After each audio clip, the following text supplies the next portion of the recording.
It's the beginning of the week in the Transformer world, so we're going to start it off with a Transformer Slag podcast Patreon listener question. Once again, if you want to be part of the Transformer Slag podcast, help support the podcast, let us know we're doing a half-decent job keeping you educated and informed in the Transformer world. Patreon.com/Protoman, or check the pinned comment or the description below. What does it get you? It gets you your name in the end credit scroll at the end of every segment moving forward. Access to our exclusive Discord where we break the news, share lore, share toys, share sales, save money on your hobby. A lot of great stuff. Also gets you the ability to get into all kinds of giveaways we've been doing this past couple of weeks, both on the live stream and beyond.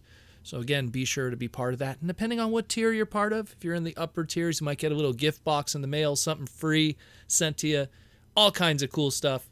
Again, patreon.com/Protoman. We have a Patreon listener question today on the $5 tier. This comes from our longtime patron, Technical Co. And Technical Co wants to know, hey, Protoman, I got a Patreon listener question for you. I noticed that some figures have releases for the War for Cybertron Trilogy and Generation Selects in North America, but don't have any releases in domestic Japan. Why is that? Is there a specific reason for certain choices? Why did Japan never get these releases? Let me know what you think, Technical Co. Well, thank you, Technical Co, for the question. So, the War for Cybertron Trilogy, which is Siege, Earthrise, and Kingdom, for people that are not aware up to this point, had a very interesting rollout in Japan. Actually, one of the figures that came out that was made exclusively for the Japanese market kind of messed things up on the Japanese side of thing. Obviously, War for Cybertron also happened right in the middle of the Big V. You know, the big pandemic kind of also messed with things right during the early parts of Earthrise and really started to really mess things up by the mid and end of Earthrise. So it had a weird kind of history, that trilogy, and especially on the Japanese side of things, because they took the Big V very seriously there, as they should have. So when we look at, let's say Siege, right? Siege was one of these things where every single retail release that we got with Siege, every single Micromaster, every single Weaponizer, every single Battlemaster, Deluxe, Voyager, Leader, Commander, Titan, every single one of those retail releases found release in Japan. They had some shape or form being released there, whether it be a main release in Japan itself through their retail or through the Takara-Tomy mall exclusive stuff. They always found a way to put it out there. And that was that. Some of the even store exclusives that we got found their way to Japan again through Takara-Tomy mall exclusives, whether it be the Phantom Strike Squadron, which was the way that you could get your Skywarp, the Walgreens exclusive Siege Ratchet, that was also another one of them. There was always these opportunities. I believe also the Rainmakers, that 3-pack with Acid Storm, Ion Storm, and Nova Storm, they also were released through Takara-Tomy mall exclusive. And the focus really was on, more than anything else, because of that Netflix TV series, which was also promoted heavily in Japan and was marketed as an anime exclusive in a lot of ways through Netflix, and it had a Japanese dub and everything like that. They really wanted to make sure a lot of those characters that appeared in the Netflix series had some kind of toy also available to the Japanese market. And that's why stuff like the Phantom Strike Squadron, which had Skywarp, the Ratchet, and of course the Rainmakers, why those found their way also to the Japanese market. The stuff that really was left out in a lot of ways was kind of the stuff that, just didn't make sense for their market. Now, you have to keep in mind, Japan is a much smaller market than the Western market. You're talking the country of Japan. Yeah, it's the home of Transformers and where it really all started, and they love their robots, but we're a much bigger domestic buying market. And so we get a lot more stuff than they do. Also, they don't have the shelving space that we do. They don't have the storage facilities like we do, both in Canada and, of course, the USA. So it's something where they didn't get, the Greenlight Dazzle Strike Amazon exclusive set. They didn't get, those Minicon Micromaster 10-packs that we got. They didn't get, that Reflector done in toy colors 3-pack that they did, the Reconnaissance Team 3-pack or whatever. They didn't get the G2 Sideswipe Alpha Counter-Strike Amazon exclusive pack. A lot of those that just didn't make sense for their retail environment. Did they really need a G2 pack during Siege? Did they really need a toy accurate, aka more so Microman accurate color scheme for the reflector pack? They really focused on everything that we got in retail, they got. And then any of that exclusive stuff, unless it was really important to the Netflix series, then they kind of avoided it. You know, they didn't need, Gray Shockwave. They didn't need, G2 Megatron. They didn't need a lot of those. I mean, it's kind of funny, actually. They did get one of the Power Dashers through the Takara-Tomy Mall. They got Zetar, which is the Conehead. But they didn't get Chromar or Aragon, which is, Aragon was part of that fan vote 3-pack, which they didn't get, oddly enough, which kind of they probably should have got that fan vote 3-pack, because there is a little bit of a flavor to the Netflix series, but they didn't get that. They didn't get Lancer. They didn't get a lot of those. Red Wing they didn't get, but Red Wing didn't really have an appearance per se. So there's a lot of weird stuff in there that just didn't get released. But there was one thing that they made exclusively for their region that ultimately was a big problem too for them. And I think it's going to be the main focus of this topic was they made an exclusive Nemesis Prime repaint for the Takara-Tomy Mall and the Japanese market only. Didn't come out in America, didn't come out in the West. It was only for the Japanese market. They repainted that Voyager class Siege Optimus, gave it the black repaint, and that was that. It sold so poorly because it came out again late in 2019, early 2020. Oh my God, it's the end of the world. It sold so poorly that there was large numbers of that afterwards that showed up in liquidation stores. Think Ollie's, but Ollie's for Japan, I guess. And there was so much dead stock that even after those liquidation stores didn't do well, because again, it was right smack dab in the middle of the big V in the pandemic, especially in Japan, that they ended up in EB Games Australia, south of Japan, and Singapore, and EB Games Singapore. That sold so poorly that they're like, you know what? We're not going to do any other exclusives for War for Cybertron for the Japanese region only. And by the time they realized that, they were still kind of going through the paces of their Super Megatron, their King Poseidon from God Neptune, and some of those Combiner Wars repaints like Volcanicus and Abominus, that by the time they realized it, they're like, we're not doing anything else. And literally after that Siege Optimus, there would be no other Japanese exclusive items for the rest of the trilogy. By the time they realized that, they released the rest of their planned product, and then they just stopped right there. When we get into something like even Earthrise, it's kind of the same story. All our general released items, everything that we got here in the West that was general release, they got also. All of it they got there. And again, the way that they did it this time, because again, we're in a crazy kind of world at that point in 2020, the release stuff that they got in Japan for general stores was just focused show characters or top tier characters. So they made sure if they released a figure, it had to be in the Netflix show, or it had to be someone that was a top tier character. Everyone else was pretty much Takara-Tomy Mall exclusive, direct market through Takara-Tomy Mall. Kind of picture as if it was a Hasbro Pulse situation. So, Sound Barrier, all of those Micromasters, a lot of the exclusives, a lot of the weird stuff like the Quintesson Judge and the Alicon were only through there. So while they did get everything that we got in general retail, a lot of it was actually put on to Takara-Tomy Mall just to kind of keep it direct market because people couldn't go out shopping. It was just madness at the time.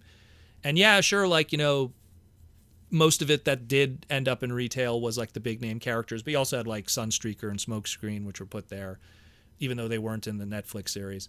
But again, Gen Selects, they kind of just handpicked stuff. They were just okay, of the Gen Select stuff that exists from, the Western side, we're going to pick 2 or 3. And so Japan, through Takara-Tomy Mall, they got Gen Select's Exhaust, Bug Bite, and the G2 Ramjet. Why they picked those ones and skipped the others, we don't know. Maybe Exhaust because of its Japanese origins and, how they originally had a masterpiece. Bug Bite, I don't know, the GoBot connection that they really have no GoBot connection to because it's more of a machine robo thing on their end.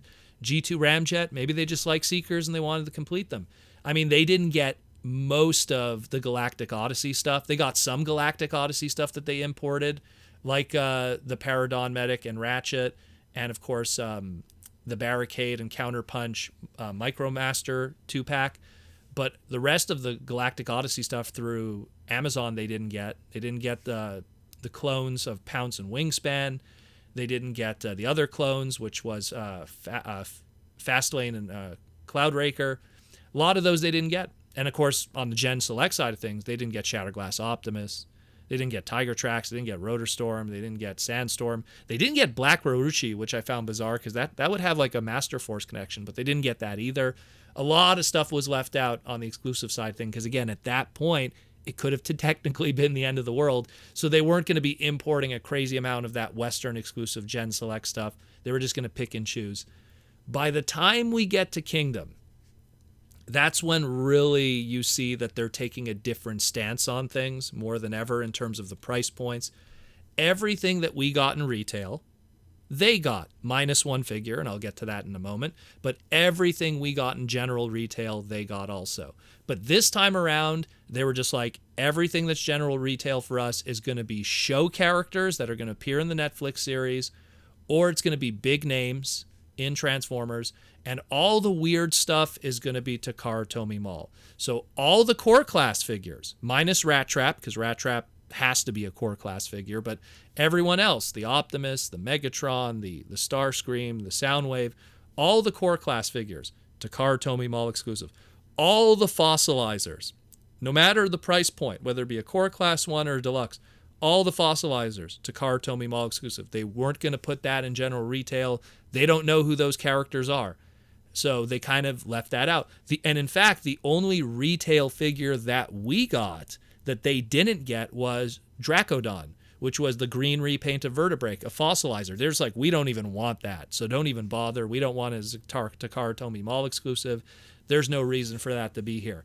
And for the first time, the Titan class was also a Takara-Tomy Mall exclusive. Prior to that, both the Mega Supreme and Scorponok you could get in stores in Japan. Now is only online for the Arc, so that kind of sucked too. But the good thing was some of those hard-to-get Walgreens exclusives or anything like that, they were available through Takara-Tomy Mall. So you were able to get, of course, the Red Alert that was available through Walgreens. It was available in Japan in basic retail. If you went to basic retail in Japan, you could pick up the Walgreens exclusive Red Alert. So that was pretty cool. There was plenty numbers of that over there. But they also got the Target exclusive T-Rex. They got the Battle Across Time and Space ones there with the Sideswipe and the Skywarp. They got a whole bunch of stuff. What didn't they get? The stuff that was pretty much left out for them was they didn't get Road Rage. They didn't get the other fossilizer there, the Tricranicus with the fire deco. They didn't get any of the Golden Disc collection. Zero of that. And they didn't get Transmutate. But otherwise, they pretty much got everything else. And why they made those decisions? Again, weird time in the world. That's what it was. And, you know, when you look at Gen Selects, they did have their own exclusive stuff on their end from Japan's side, like the Star Convoy, like I mentioned, like Super Megatron, the Seacons, the repaints of the Seacons into God Neptune, Volcanicus, Abominus. And then, of course, going into more recent times, Lift Ticket they got. And now all of the Velocitron Speedia 500 stuff is going to be Takara-Tomy Mall exclusives through Legacy. So we're slowly seeing all of that. And we still don't know everything yet because it's still kind of early. They might get the DK stuff. They might get some of our recent Gen Select stuff. But so far, they're kind of focusing on the Speedia 500 collection. But it is very weird. And it was a domino effect of a lot of things. That Black Convoy, the AKA Nemesis Prime, not selling well, really made them kind of back off and go, okay, you know what, we're going to just kind of import the retail stuff that America gets. And any of the exclusives, we're really going to just be careful and pick and choose because that's a more difficult kind of market to deal with. And again, there's much less numbers of them than there is for the Western market. They don't have the space for it on retail space, so a lot of it is starting to shift more to online. It's just a sad reality. So we'll see what happens, but I mean, that's kind of the quick list of what they didn't get and kind of why they didn't get it. I mean, the short answer is the Big V. the pandemic. That's kind of what messed everything up in a lot of ways. But there really was a black repaint that really messed it up, and just them wanting to focus more on if it appears in the show or if it's a top tier character, we're going to feature it. If it isn't, then we're going to kind of pick and choose who we want to have as an exclusive for our online store. But otherwise, it's space that we could save for other things. I mean, the fact that they didn't go with, stuff like, I was surprised that they didn't go with like, Cordon and Spin Out, some Diaclone exclusive characters. Wow, we get them here, even though we have no past or history with those color schemes. They have a past and history with it, but yet we got it and they didn't. Same thing with like even the likes of Tiger Tracks with, that was originally a Japanese Masterpiece exclusive, and of course going even more back into the eHobby days. So like it's very funny some of the choices that they avoided that we got. But again, our market is way bigger, so we could just make more sales. And the truth of the matter is our market also parallels with the Chinese market. They get a lot of our exclusives too. So there's also a big market too. Japan is slowly shrinking. That market is shrinking and shrinking, and it's more and more that we're becoming the buyers of Transformers. There's more Transformer fans in America than there is Transformer fans in Japan, and that's just kind of a sad reality. So that's why they just get less, and they're very picky with what they get. They're still going to make the odd exclusive item only to them, especially when we look at, say, like the Masterpieces and stuff like that, especially with the MPG line that's coming out that's very train-related and very aimed at their demographic. But at the same time, who knows what the future is going to bring. But, I always say look at the past to look at the future, and we see that it's shrinking. It's shrinking a lot for our brothers in the rising sun in a lot of ways. So we'll see what happens. But again, it really was that black repaint and the pandemic that kind of created that slide. But who knows? They're opening up now. If anyone who saw in the news now, you could travel to Japan again. So who knows what the future will bring. They'll be making their money from all the weebs going over, and I count as one of those weebs. So, but they'll do just fine. I think everything's going to be great. And I just hope everything works out in the end. So hope that answers that a little bit of a trip down memory lane of the War for Cybertron trilogy and everything that gone on with it.